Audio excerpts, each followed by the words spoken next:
আরজিকর কাণ্ড নিয়ে উত্তাল সারা দেশ। এই রাজ্যের পাশাপাশি দিল্লি সহ বিভিন্ন রাজ্যে প্রতিবাদের ঝড় উঠেছে। এই পরিস্থিতিতে এই ঘটনা তদন্তভার নিয়েছে সিবিআই।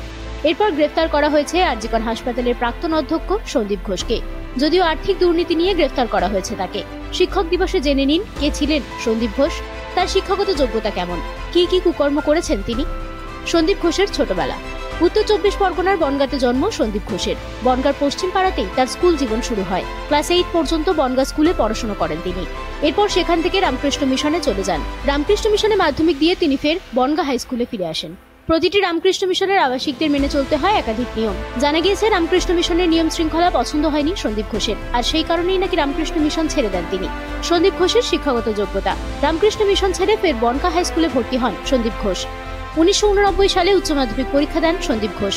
79.7% নম্বর পেয়ে পাশ করেন তিনি। উচ্চ মাধ্যমিক পাশ করে জয়েন্ট পরীক্ষা দেন এবং ডাক্তারি প্রবেশিকা পরীক্ষায় পাশ করে আরজিকর মেডিকেল কলেজে ভর্তি হন তিনি। পাশ করেন 1994 সালে। সন্দীপ ঘোষের চাকরি। মেডিকেল কলেজ থেকে পাশ করার পর আরজিকর হাসপাতালে রেসিডেন্ট ডক্টর হিসেবে যোগদান করেন তিনি। তারপর ধীরে ধীরে পদোন্নতি হতে থাকে তার। কলকাতা ন্যাশনাল মেডিকেল কলেজের ভাইস প্রিন্সিপালের দায়িত্ব নেন। তারপর 2021 সালে আরজিকর হাসপাতালের অধ্যক্ষ হিসেবে কাজ শুরু করেন। তারপর সন্দীপ ঘোষকে আর পিছনে ফিরে তাকাতে হয়নি। 2023 সালে আরজিকর হাসপাতালে র্যাগিং নিয়ে তুমুল বিতর্ক হয়েছিল। সেই সময় সন্দীপ ঘোষকে বদলি করে মুর্শিদাবাদ মেডিকেল কলেজে পাঠানো হয়েছিল, কিন্তু মাত্র 48 ঘন্টার মধ্যে নিজের ক্ষমতা বলে ফের পুরনো পদে ফিরে আসেন তিনি। আরজিকর কাণ্ড।